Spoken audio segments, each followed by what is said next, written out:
Hello all and welcome to this tutorial. In today's tutorial, we will discuss what is generative AI or Gen AI. These are some prerequisites that are needed before we continue further ahead.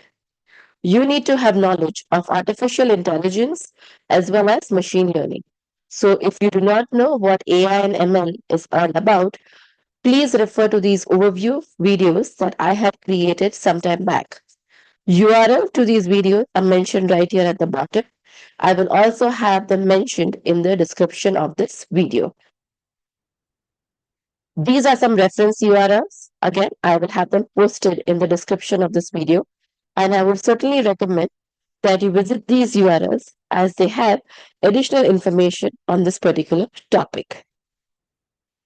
So, what is generative AI or Gen AI? Gen AI is a type of AI that empowers you to create new content, ideas, conversations, stories, images, videos, music, or pretty much anything that you want. So, as the name suggests, it is Gen AI or generative AI.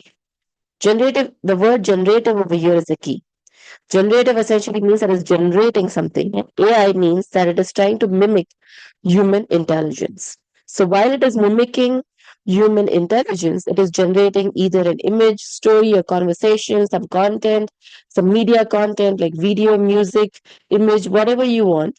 That the underlying model that you are using with Gen AI is trained on. Now, all AI technologies attempt to mimic human intelligence. But Gen AI is a next step or is the next step in artificial intelligence. So if you go to my overview videos, I've discussed this in detail. The bottom of the stack is machine learning, where you create a model, you train a model, and then you move further ahead. After that comes AI. And the next step in AI, which is a much, much refined form of AI, is generative AI. Now, generative AI, these models can be trained to learn human languages, programming languages, art, chemistry, or any subject matter of your choice that you would like the model to be trained and learned. A lot of organizations use Gen AI. You must have particularly seen these organizations using chatbots, creating, certain specific images or even models nowadays for their media creation. Or sometimes a lot of product companies use Gen AI for product development and design. So this is a high level overview of Gen AI or generative AI. Now, how does Gen AI work? Gen AI uses machine learning models, essentially very large models that are pre-trained on vast amount of data. There are two types of models that Gen AI uses. First is the foundational models, also called as FMs, or large language models, also known as LLMs. Now, foundational models are trained on a broad spectrum of generalized unlabeled data. Now, remember there are two types of data, labeled and unlabeled. If you want to know the details of labeled and unlabeled, please refer to the overview videos. I've discussed this in detail over there. But over here, we are talking about foundational models using a large spectrum of unlabeled data. Remember, unlabeled data is cheap and easy to get. But of course, the training time is significantly large, and the training spectrum is also significantly longer. Now, these foundational models are capable of performing a wide variety of general tasks.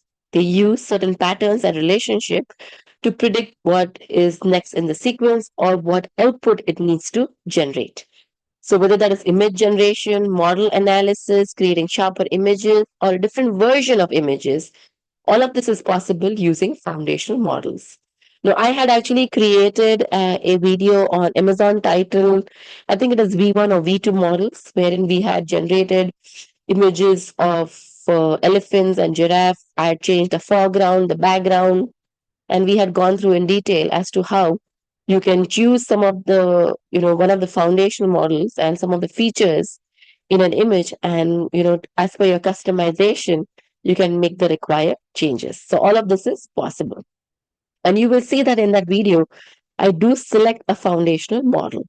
So Gen AI essentially makes your job very easy because you don't train or develop a model, you only use an existing model and proceed further ahead to essentially get whatever work or whatever output that you want the model to generate. And of course, that is dependent upon how the model is developed and trained and what data it was used to train on.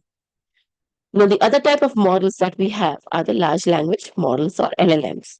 Now, they are a class of FMs, and as the name suggests, right, these are large language models, as in they are basically used to generation of text, any kind of classification, any kind of conversation, extraction, summarization, right? They use natural language processing behind the scenes. And natural language processing is nothing fancy. It's basically just human language being used by machines. So they take their inputs in a human language, most likely English. There are models that work in non-English languages as well, and they generate the output or their response in English again, which is again, in very simple words, a human base or a human understandable language. So it camouflages a lot of complexity because you can interact with this particular model just like how you would typically interact with another human. You can give it commands in your, your regular language, most likely English, and it will generate a response or an output also in one of the natural languages. Now, one of the best examples for this is Chat GPT. I think most of us have worked or at least interacted with Chat GPT, but behind the scenes, it uses LLMs. Now, just like anything else, Gen AI has its own set of challenges. Remember when something provides you a lot of flexibility, it makes your life very easy, right? You don't need to create or develop or train a model. You're only using an existing model to get your work done. All of that flexibility and the ease of use comes with a set of challenges. The top four challenges with Gen AI are security, creativity, cost, and explainability. Now, security and explainability to a certain extent go hand in hand. Why is that? Now, the data that you are providing to the model to use to generate your response or the data it has been trained on, there are certain concerns around data privacy and security. You do not know how the model is using that particular data. Also, when it generates a response, it may generate a response using all the data it has access to. So, one of the key things that you need to be concerned about, especially when it is generating a response that is limiting its response to only authorized access, right? And data that it can typically use to generate a response for the specific user. It cannot access unauthorized data or any kind of proprietary data that a specific user or a specific role does not have access to. Now, a while back, I had created a lab on Amazon Q and S3 where we had used a bunch of, you can say, Amazon white papers to generate responses. We were asking questions, and Amazon Q was generating responses. Again, those questions were asked in a human language, and those responses were generated accordingly. Now, if you want, you can add another flavor to that by adding IAM and restricting access of certain roles and users to a set of documents, and then asking the same question, and then ensuring that the response that is generated is as per the user access. And the response should not contain any information or any data that the user does not have access to, especially if there is any unauthorized or proprietary data. Now, another challenge that Gen AI has, which is a security concern, is a lack of accountability and transparency as to how they are making a decision or how they are generating a response. And that's how it ties exactly into explainability. Because most of the time, as I said earlier as well, right, we only use a specific model. We do not know how that model was created, how that model was trained, what went behind the scenes. So essentially, this model is a black box for us. And how this model generates an output, that itself becomes a challenge, because you do not know what logic or how it is behind the scenes, how it is making a decision. Is this model biased? Is this model, generating a specific response because it was programmed to generate this response? Is it telling you that, hey, something is good or bad because it was programmed to tell you that? You do not know. So all of this becomes very, very challenging. Now, the next challenge that Gen AI faces is creativity. And creativity becomes a challenge with Gen AI because most of the time, the content that is created, it lacks originality. Now, this is both a good thing and a bad thing. Why is this a good thing? It is a good thing because the model is staying in its bounds. Remember, we just discussed over here that it should not be accessing any unauthorized data or proprietary data. So it should stay within the bounds, and it should generate as a response or content or whatever it is trying to generate, whether it's text or an image or anything else, within those bounds, using the data that it has access to, because that's what it is programmed for. But the downfall or the downside of this is that it lacks originality because it is again restricted to only that particular data set. See, AI mimics human intelligence to a certain extent. It can use a lot of information and generate a response for you, but it cannot be original like a human being, where a human being can analyze and generate an original response. AI will generate its response from the data that it was trained and that it has access to. And unfortunately, that leads to lack of originality, because if a model is ethical, if the model is working correctly, then it will stay within its bounds. And that is the right thing for that model to do. Okay, the next statement over here is the same thing, that is bounded by its data and that has been trained on, and that leads to the output that it is generating, and that may seem to be repetitive or derivative in nature. Now, the other biggest challenge that Gen AI faces is emotional resonance. Now, as humans, we have emotional resonance. Essentially, humans are a creature of emotion and not logic. As much as we would like to be logical, let's accept that we are a creature of emotions and not logic. And AI remains a challenge in that sense, because as humans we can experience emotions, but AI does not experience emotions. Yes, there are many services, right, that can help you to identify emotions, can help you, whether the user is angry or what kind of emotion the user is expressing, and respond accordingly. But it is not yet there. I mean, the confidence level is not that high. It does try, don't get me wrong, and it will eventually get there. And in fact, in the overview video, I was talking about super AI, discussing about super AI.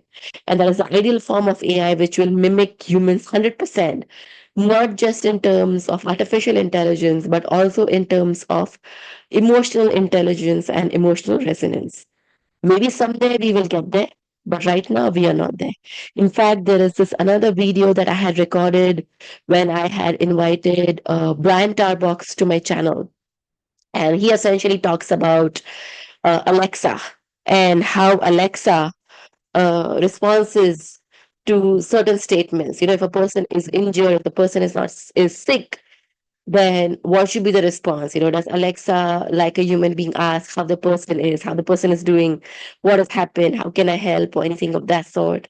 Or just it just says, okay, okay, yeah, fine. I understand you got, you're injured. And humans don't react like that because, as I said, we are emotional beings. But AI essentially is yet to get there. Do watch that video. It's pretty neat. And we've recorded different emotions over there as well. The final challenge over here we have is the cost. And that would be basically the cost of training, running, developing, generating these FMs, LNs, that Gen AI is powered.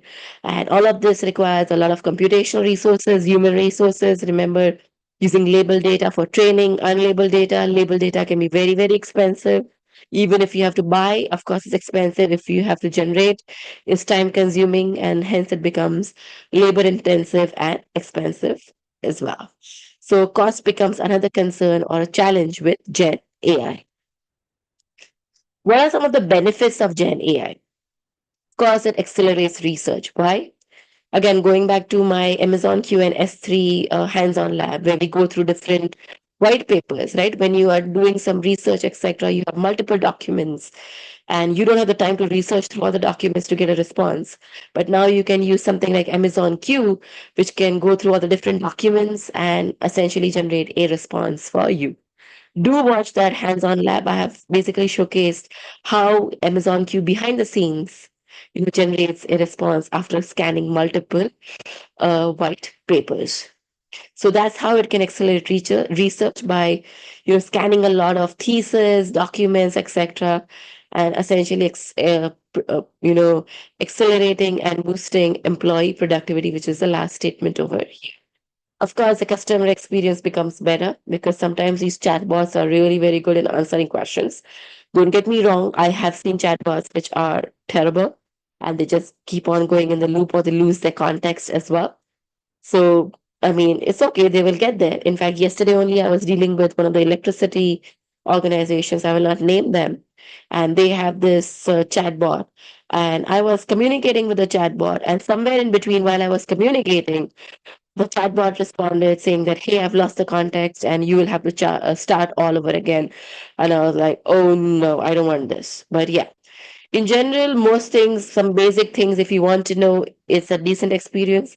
But if you ask any complex questions, then the experience tends to deteriorate. But overall, the intention is to enhance customer experience and similarly, even optimize business processes because it saves a lot of time and a lot of energy because let's say, um, if you have certain questions that the employees want to ask, they can just go and instead of reviewing through all the documentation, they can just ask the question, and the Gen AI model or the bot, etc., can respond back and help answer that question immediately.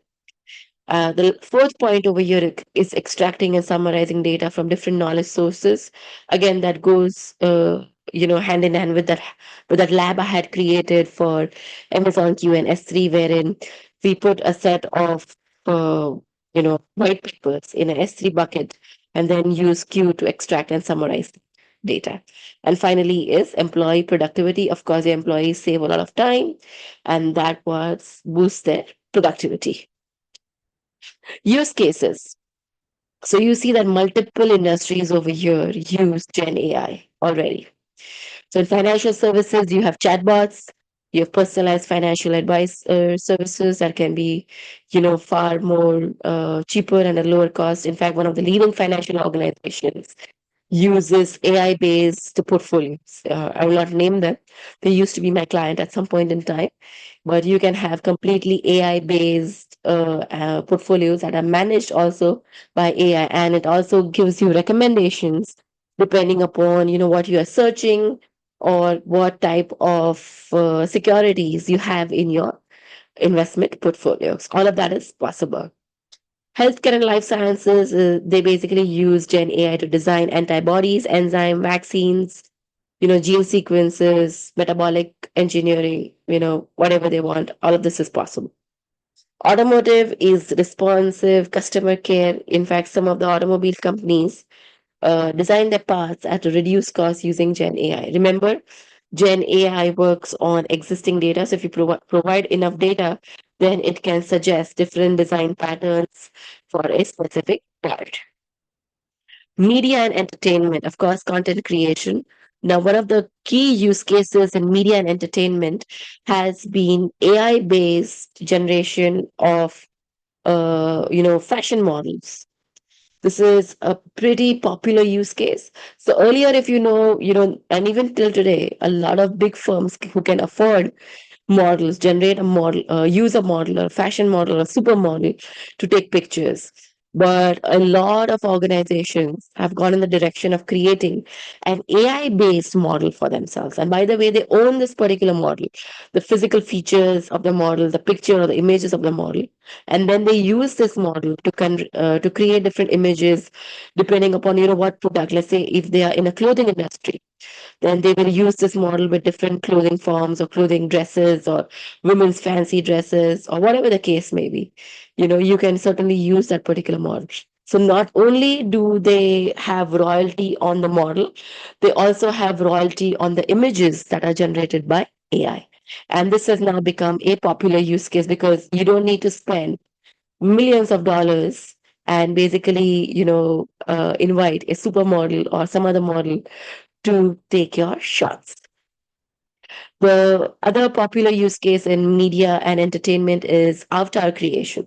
Now, something as simple as Zoom also gives you an ability to create avatar and represent yourself.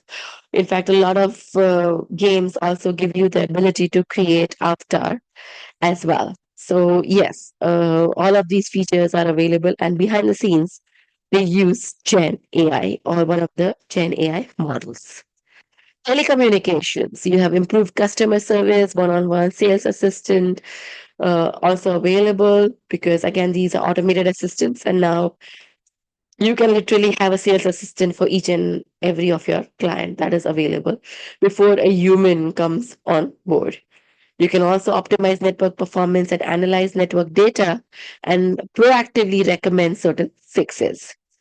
In the world of energy, they have used Gen AI to identify certain patterns and then develop certain products, especially energy efficient programs that can be used by a certain set of communities. So, all of these use cases are currently available and implemented. What are some of the key AWS services for Gen AI? Of course, the top of the list is Amazon Q and Amazon Bedrock. We also have Health Scribe. And finally, we have Q with QuickSight. I mean, I'm not going to get into details of all of these services. There could be many other services outside of AWS as well. I'm just quoting a couple of AWS services. I've already created a video on Amazon Q. I've created a video on Amazon Titan model as well, where we've created different images. You can, go and look at those videos. You can also explore Health Scribe for yourself and also explore Amazon Q with QuickSight. Now, QuickSight essentially with Q helps a lot of business analysts to create and customize visuals using natural language commands. Business analysts may not be all that technical, so they might not be able to write code or create models. And that's where Gen AI steps in, wherein they can communicate with the model in using the LLM models and using natural language commands, which is typically English, and essentially, have a specific output created for themselves. So these are some of the AWS services for generative AI. So this is it from me today. I hope this video was helpful. Do post your comments and I will see you shortly in some other video. Till then, take care. Bye bye.